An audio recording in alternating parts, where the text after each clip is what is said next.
Everyone, welcome to another tale of Hark. Last week, I traveled to Brisbane with my team at SSW for a brainstorming and retreat. It was a 4-day journey from Thursday to Sunday.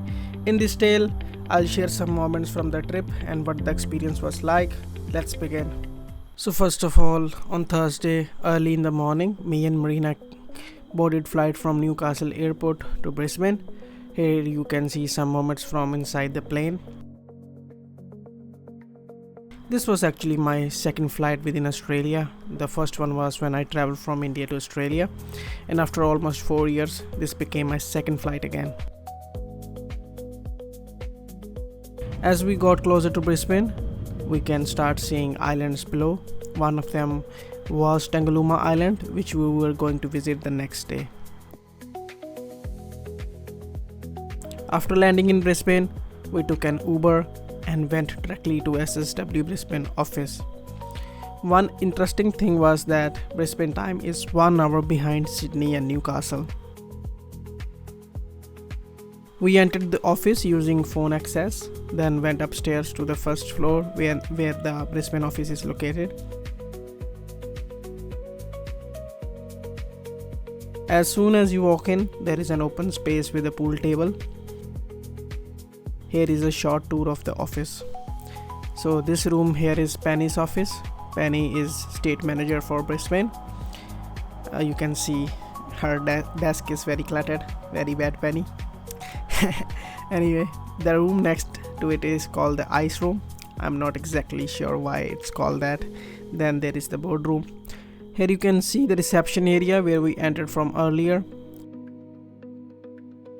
There is also a stage setup with a camera above it, which is used for recording YouTube videos or presentations. So during break, people can also play pool here. Around 1 o'clock, it was time for lunch. And after lunch, Thomas and I decided to play a game of pool.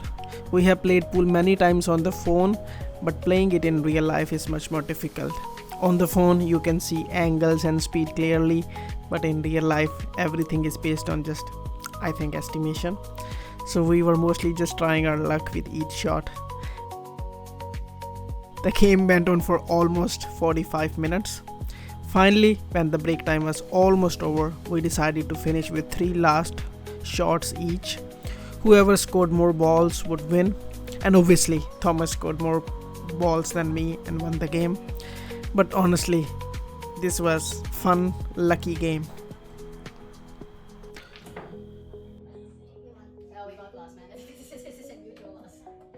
The next day on Friday, all of us traveled to Tangalooma Island. We boarded the ferry, which is like a small ship, and everyone was sitting together along with other passengers. First, I started recording from inside the ferry, where people were seated.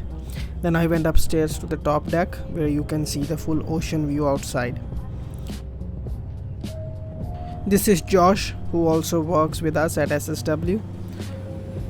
From the back of the ferry, you can see how the land slowly disappears into the distance. Then I walked up the stairs to the upper deck again. And from there you can see the open ocean all around. The weather was nice and cool, and everyone was enjoying the views from the ferry.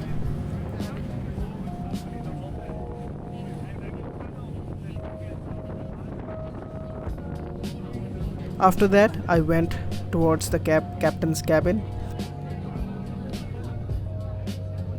I actually did not know we were allowed to go inside. Everyone said yes, you can go. Then I entered. I said hello to the captain. You can see that there was no land visible ahead, just open ocean, and the ferry was moving straight forward.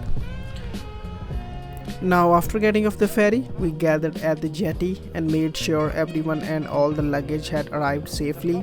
From there we walked to the conference hall.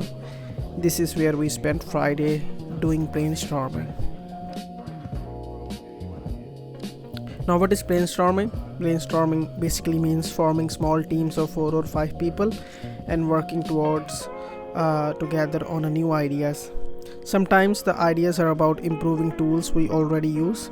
Sometimes they are about automating tasks that we usually do manually, and sometimes they are completely new product ideas. So this is how our brainstorming session usually work, and here you can see the session starting.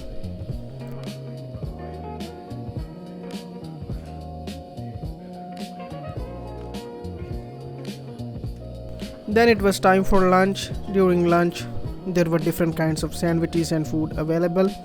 Since they always ask about dietary preferences, they had prepared a special vegetarian meal for me, and they even wrote my name on it, Hark saying. More questions, dolphins time. Later in the evening, we went for dolphin feeding. As you can see, there was a long line of people waiting for their turn, and on the left side you can see when my turn came, and on the right side dolphin came very close and took the dead fish directly from my hand.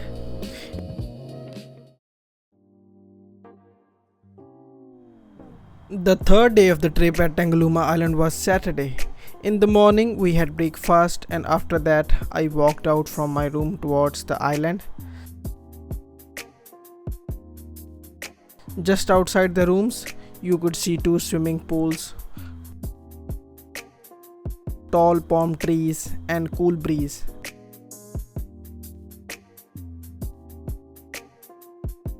The weather was really beautiful. From there I have to walk towards the quad biking area.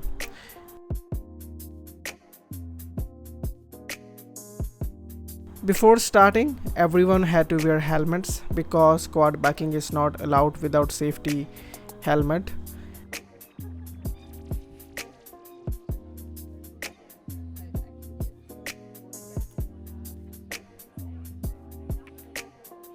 And here you can see everyone getting ready.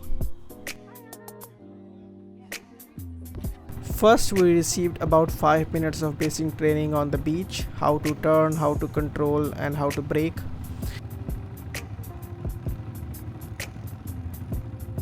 After that we started the quad biking tour.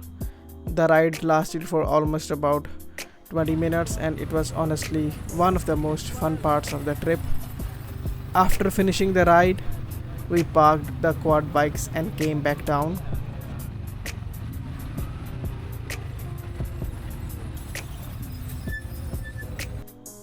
Later, we went for pelican feeding. The previous evening we had fed dolphins and today it was the pelican's turn. I was thinking it must be a good day for the birds and fishes and animals. People come far away just to feed them. During the session, they also shared information about the pelicans, how long they live, how large they can grow, how they can catch fish. And you can see how they catch the fish quickly as soon as it is thrown towards them. Honestly, it also feels like a very smart idea.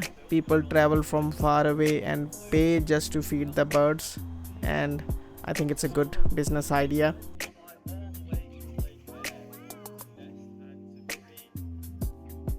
After that, in the evening, we all had dinner together at the resort restaurant. The menu was mostly seafood, fish, crab and other seafood dishes, but they also had arranged vegetarian food specially for me. We all sat together, talked, shared stories and enjoyed the evening. And here you can see our group selfie and now some other photos from the dinner. Sunday was our last day at Tangalooma Island. In the morning, everyone had breakfast together near the beach, at the same place where we had dinner the night before. Oh, Gordon, how are you? You're alive. Hello. After breakfast, we had to check out from our rooms. And while I was checking out from my balcony, I could see a peaceful view outside and some SSW team members playing tennis. Around 1 o'clock, we went for kayaking. Kayaking looks easy when you watch someone else doing it, but once you start paddling yourself, it actually takes a quite bit of effort. Still, it was a very nice experience being out on the water. Around 3 o'clock, we said goodbye to the island and took the ferry back. From the ferry, you can see some really beautiful views and you can see the sun rays. After reaching Brisbane, me and Marina quickly had to take Uber from the ferry point to the airport. We reached the airport just in time, but our flight was delayed for 45 minutes. So after waiting for 45 minutes in the bus near the plane, we finally boarded the plane, and with the God's grace, we reached Newcastle safely around 9 at night.